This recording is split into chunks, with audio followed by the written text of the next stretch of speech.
Hello everybody, happy Friday. It's the Kirsty and Kelly show, the Power Hour show today. So I'm here with our very special guest, Patrick McBride, who he was in a couple of weeks ago, but I missed him.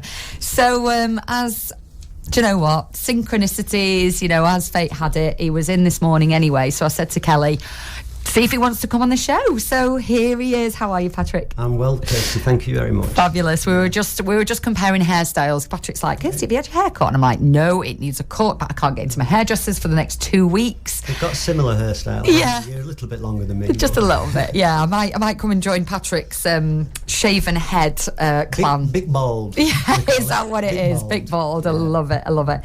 So we've got loads to talk about today, and the area we're going to focus on really is suicide, depression. Yeah. Because do you want to just explain why we want to make this a target today? I don't think anybody wants to focus on suicide or depression and the thoughts that lead to suicide, but it's still happening. A couple of weeks ago I found out a friend of mine had committed suicide, and then this week I've been promoting my book a lot lately, and I've had 4 celebrities that have offered to help promote the book. One of those celebrities was Sophie Gradden, the model, who I got a call yesterday morning, just before it made headlines on the news. I found out that she's passed away. They're not looking. It's no suspicious circumstances. As far as I know, it is suicide. The tragedy is that the book is meant to help people. There's even a section in the back of the book that explains that you can have 2 people stood in the same place in the same external environment, and one's experiencing heaven on earth, bliss, joy, ecstasy, and the other is experiencing hell and potentially wants to take their own life. Now, the difference between those 2 people is the way they're thinking. You can't see it from the outside. Nope. It's the way they're thinking, it's what's going on inside. And I often say when I do talks and I'm teaching that, and I was talking about it last night, that food is far more, meditation is far more important and inner peace than food. And people just think, oh, you're crazy. But you can not eat for several days and your body will recover. If your mind is not right and you go through your day and you're not fully present, most of us, our actions, especially if we're rushing and we're trying to do 10 things in the time it takes to do 8, we're always focused on the next action, not fully present in the moment, not enjoying it. And as we move through our day, we don't enjoy any of the experiences, but also there's a good chance we'll have an accident because you're not focusing on what you're doing if you're working with machinery, things like this. Worse still, if you're mind, and it can happen in a very short space of time, it can be bereavement, it can be a relationship, other things where your mind stops functioning properly, and all you can do is magnify and multiply and perpetuate the negative thoughts, and they become unbearable to the point where the pain is so bad you would rather end your life than be here with those thoughts. And this sounds extreme, it happens all the time, it's happening all the time. And the reason my name in the book is Midnight McBride, and Midnight's my spiritual name. There's a reason for that, which I don't think I've ever spoke about on air. I don't think I've explained it in my sessions. But midnight is obviously, it's the point when night turns to day. It is the beginning of a new day. It's a turning point, a changing point, the beginning of a new era, a new beginning. And I have the tools through meditation where we can teach people to become peaceful, and when you become peaceful you can make good decisions, you have clarity, you become focused, and you have passion, you're enthusiastic and you're inspired. Now, when you start to make good decisions, your life will change. That's what creates your life. Midnight is the moment, it's the moment when you can change things. It's when you let go of the past, so the night is gone, you become fully present in that moment, and then you start to look forward and make good decisions based on what's good for you and what's good for humanity, not a material gain or any other of these things. Now, so midnight represents this symbolic, this moment. It's always midnight. In every moment you have the opportunity to make a choice, to make a change, to make a good decision, to make a positive impact on other people's lives. You have that power and ability. We all have it. A lot of people don't know we have it because we're so caught up with the material world and all our external problems. But it's always midnight. Now, Sophie Gradden the last time we heard of Sophie, I hadn't met Sophie in person, but Sophie had been through a mutual friend, and we were arranging things with Sophie. She was, as I say, very keen to launch the book, and the tragedy is that the book was designed exactly to help the people that are suffering, and yet Sophie was suffering in silence and we didn't know. So it's very sad. And this is the thing, you know, like, because, you know, we want people, you know, it's like helping people talk, but some people don't want to talk and don't maybe feel embarrassed, maybe feel ashamed, maybe feel guilty that they're having these feelings, and they don't want to talk about it. Exactly. Well, the way to fix that is you start by being the pioneer. You go first. In my book, I talk very openly and candidly about everything that I've done in my life. I don't go into excessive detail in some areas because I don't want to hurt anybody, my family and friends. Yeah. But start being honest and frank and candid. I want to set a new level of honesty. I'm going to talk about everything. Yeah. Just let's talk about everything. There's a quote in my book: if you want to fix anything, you've got to talk about everything. Without having the full information, you can't make an informed decision.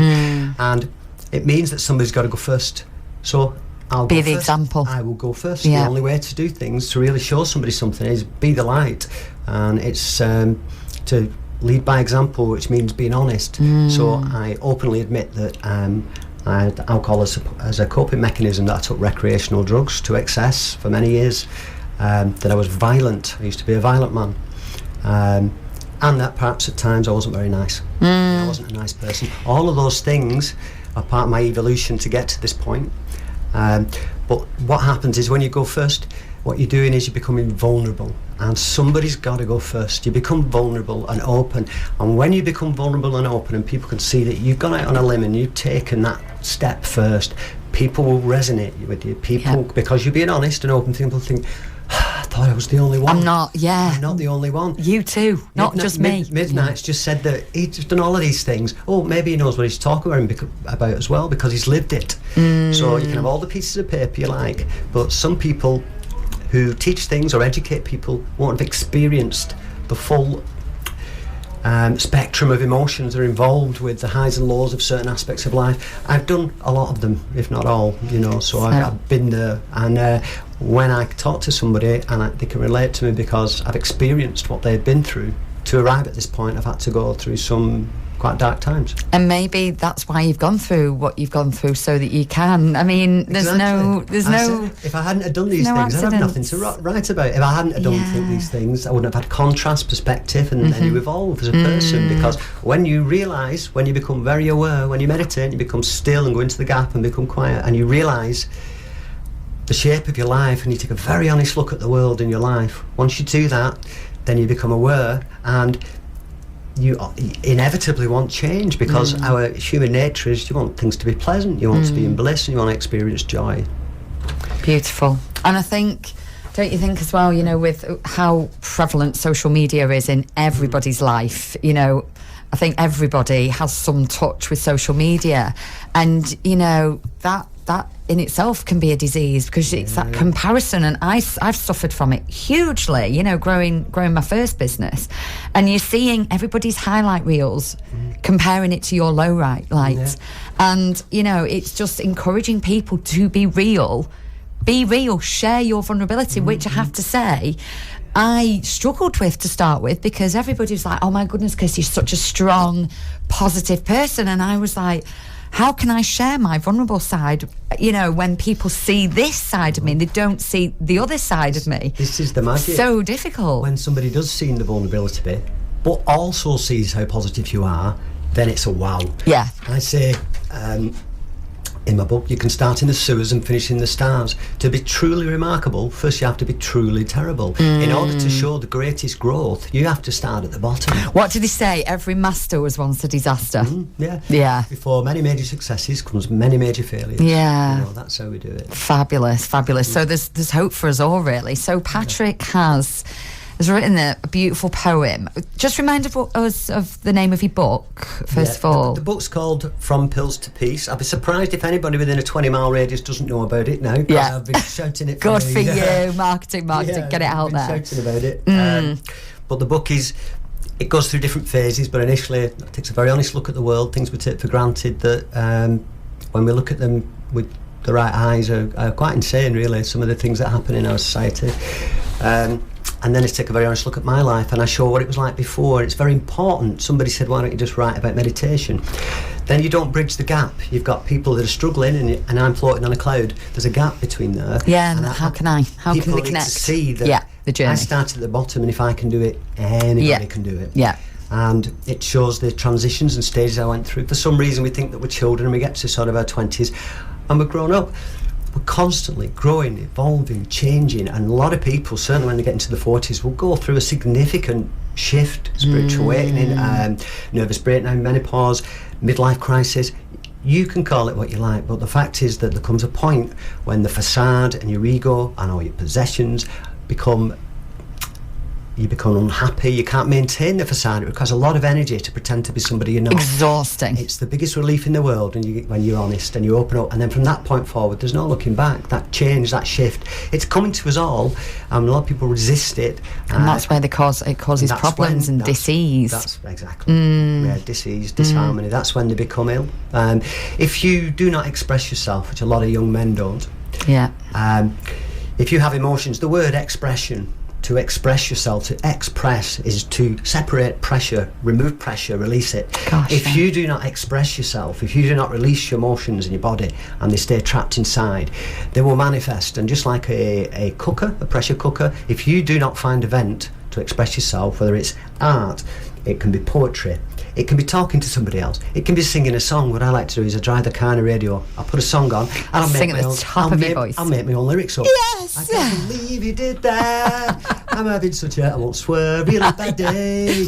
And I just sing my own lyrics to the song. Nobody's listening, but in a way that's expressing yourself. It's getting that, whatever you doesn't feel good inside you, get it out. Yeah. And when you get good at it, then what happens is when you remove the negative energy, you start to take the good, then you start to feel good and you get that out as well, and that's when you start to create and manifest and you become like a star, shining.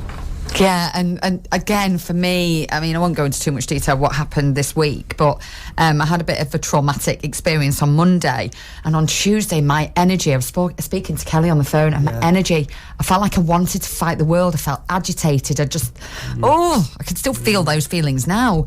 And I literally just walked down the canal. You need to meditate, Kirsty. Well, I did meditate, and my head was just full. It sometimes can only do so much. Yeah, So what I did, I just ended up walking down the canal. I kicked my shoes off. I must have looked like a crazy person.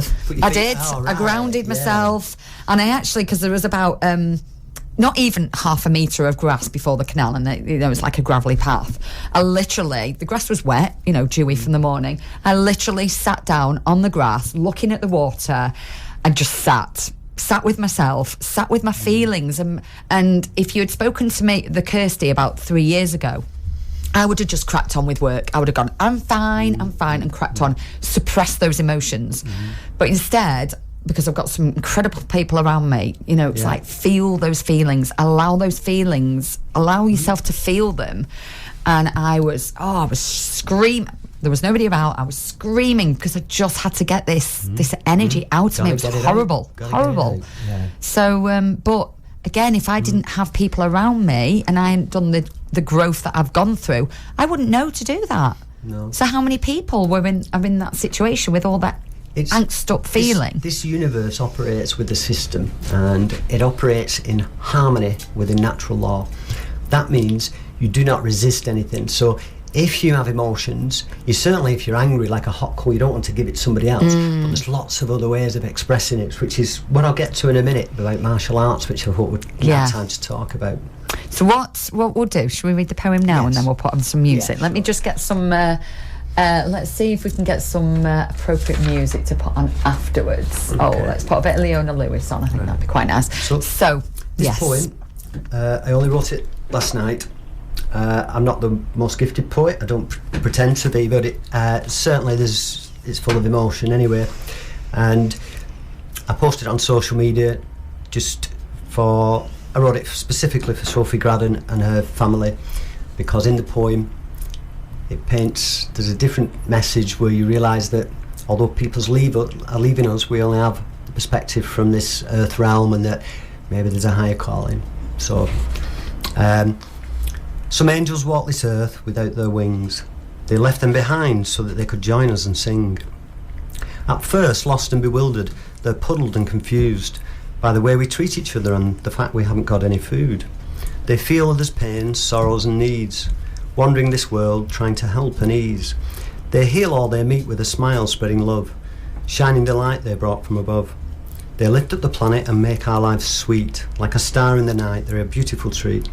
But the price they pay for healing us is that each day that passes, they can hear another calling under the noise of the masses. You see, they don't belong here with the likes of you and me. They have a much greater mission that we can't see. Their seat in heaven is empty and cold, waiting for the earth angels to return when they're told. So for the short time they are here, we should hold them so dear. But we must be grateful for the joy they bring, even though they're in heaven now, spreading their wings. Beautiful.